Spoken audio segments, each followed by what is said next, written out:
Sir, why one should choose history as optional in UPSC? Yes. Um, in the mains examination, every aspirant has to choose an optional. And why history a good choice? Answer is simple because history is the only subject which has a huge syllabus overlapping with your prelims and mains. If you take history, ancient, medieval, modern, art and culture, everything you have to study for your prelims examination. Around 16 to 20 questions can be asked from history alone in the prelims. Coming to mains, history plays a crucial role in GS1. Out of 250, something around 80 marks to 100 marks questions you can expect from history alone, where you have to study the culture part, modern history, freedom struggle, world history, post-independence, etc. In GS2, GS3, GS4 also sometimes UPSC has some interdisciplinary approach. So history is clubbed with the international relations, history is clubbed with the social justice, history is clubbed with the economy, history is clubbed with ethics, the thinkers, their contributions, etc.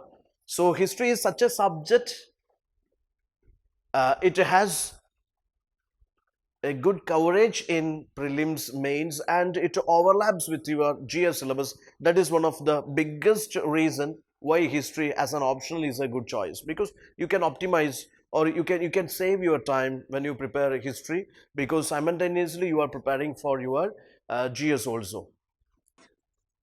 Can you say history is not a scoring subject? Is it true? If history is not scoring subject, many could not have achieved 300 plus in history. Just to see the very recent results, 2021, Sruthi Sharma, All India topper, her option is history. So many have this misconception that history is not a rewarding optional, but you just Google or just check the success stories of the UPC toppers in YouTube. You can see many guys are there who topped this exam with the history optional. Every year, in the first 100 ranks, you can see many are with the history optional, and several times people proved it with 300 plus in history optional. So all depends how you approach this paper. So UPC has no discrimination with any optional subjects. All are scoring provided you how you invest your quality time, or how you invest your inputs and how it turned into good output, that matters. Or maybe your preparation, your effort matters. You must get good. I mean, it would be nice if you get a very good mentorship, good classes, good materials, or consolidated material, good test series, feedback, mentorships. So every optional has a scoring potentials provided. It is all subjective. I mean, how you approach it, that matters. I had many facts. If I choose history, That is also a wrong, like, I would say many people still believe you have to by heart lots of facts and figures in history. That's again a misconception, I would say. Because UPC history optional doesn't mean that you have to prepare the list of the kings and queens and wars and battles and all those things. History optional, you have to approach like a story. You try to understand it like a story, and what is important is interpretation of the facts is important. Building up or developing an analytical skill is important here. You have to analyze all the facts and events. It is not like mugging up the facts and figures and reproducing them, or maybe putting it into the paper. That is not a history. Of course, we must build up, you know like the causes, consequences. You must have wider perspectives on various events of history. That would be very nice. It is not like by hurting facts and figures. That is also a century old belief. any complications in history optional? History optional as such, is no complications are there. But considering other optionals, some other optionals you have to go for many theorems, formulas, many things, many definitions you have to by heart. Here no such things are there. You must have good analytical skill. You have to analyze all the things in a very balanced way, or different events, different things, in a balanced way. Different historian opinions also you will get. You have to analyze them in your own unique way, without compromising the crux or without compromising what is the central idea. Okay, so this is like a different opinions you will get, different point of view you will get, and how you approach them in a very like a balanced way or in an unbiased manner, that matters a lot here. Okay, so of course if you are a if you love reading history, of course it would be a good choice for you. And if you are ready to put your quality time into research or analysis of various events of history, definitely it is a scoring optional, and no complications are there. I mean, people of aspirants of any backgrounds can study history. It is not like only the science background students, maths background students. It's not like that. Anybody can, because it is very easy to read and very easy to understand. How is it helpful in prelims and mains? Prelims, I already told you, around 15 to 20 questions you can expect from history alone, including ancient, medieval, modern, freedom struggle, and art and culture part. So that way, its contribution in prelims is around 30 to 40 marks you can expect from history alone. If your cutoff is 92, 95, or it is 100, out of 100, it's 30 or 40, means that this year also 2022 they asked 16 questions from history, and the questions are too specific. I mean, you can't with some random readings you can't answer them. So that is an advantage for history optional students, because you be to go deeper into history when you study history optional. So that will be an edge for history optional students, because nowadays in prelims UPSC started asking very specific or some in-depth questions from history in prelims. So aspirants with the history optional, for them it is an added advantage, I would say.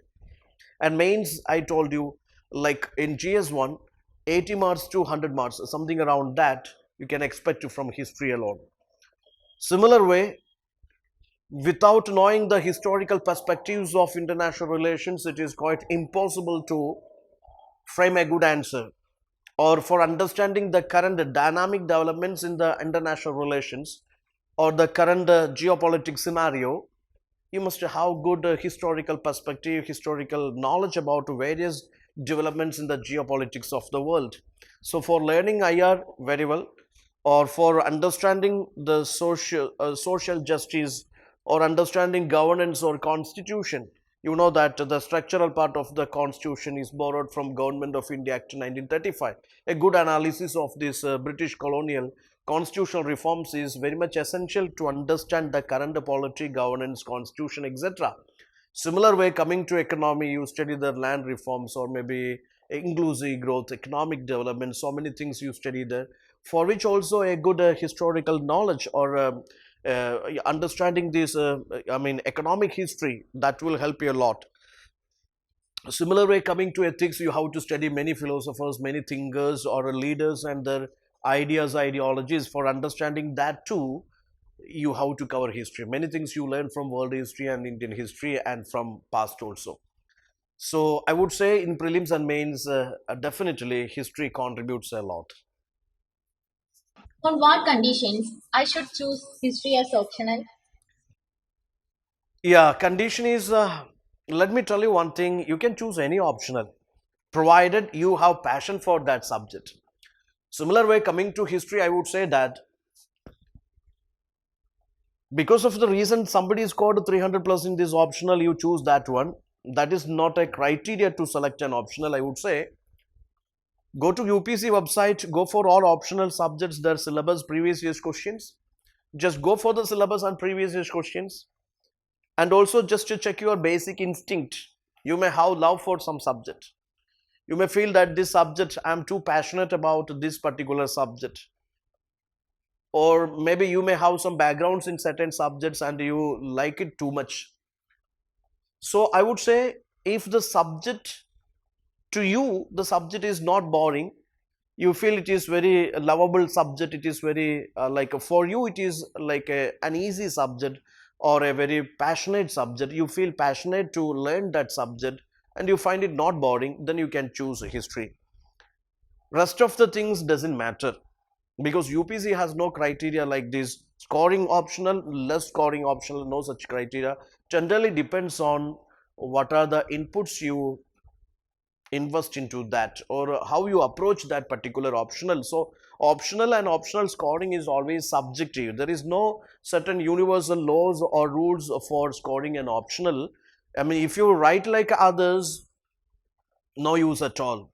If you can think from your perspective, you can analyze various perspectives of the historians or subject experts or all these archaeologists and all these experts, and you can present your own point of view. You can approach it from your own point of view, and that is very constitutionally unbiased and it is well balanced. Of course your answer is scoring. Okay, and of course you should have a good reading skill of history. You should have a good writing skill. Writing skill can be developed. Nobody is born as a number one writer or anything like that. So you have to build up your writing skills, develop your writing skills. Okay, so if you are ready for that, if you are ready to invest a good time over our answer writing, good time over reading history and history stuffs, ancient, medieval, modern, whatever, if you have that practice or habit of making short notes out of the classes or material or textbooks, whatever, and if you have the practice of revising them thoroughly and answering them thoroughly, getting feedbacks of mentors constantly, definitely you can choose optional. So I would say the criteria or condition for selecting history optional is, yes, you should have passion for it. If you love this, and if you feel being proud of being an Indian, am I right? If you love India, if you love India's history, okay, if you have love for that history subject, definitely you can choose this. Second thing is, I would say you must get a good mentorship, a good mentor, a support of good mentors or a good mentor, good classes, good material, or answer writing feedbacks, good test series. I mean, the real time experience of the test series, all those things, if you get, definitely you can choose this. Okay, and here so many reference books are there. In every optional, so many reference books are there. So if somebody is there, some good mentor is there to guide you how to approach them, what all things you have to do, not to do, and how to build up an answer, how to develop an answer according to demand of questions. Okay, if these things are there, definitely you can choose this optional. So I think let's wind it up. So these are things I would say in relation to choosing history as an optional. So my idea and what I have experienced so far is, any optional you can choose. It solely depends on your interest, your passion. Plus, if you get good mentorship for a particular optional, any optional is scoring. If you are ready to put your hard work into that also, your smart work into that also, then any optional is scoring. Okay, thank you.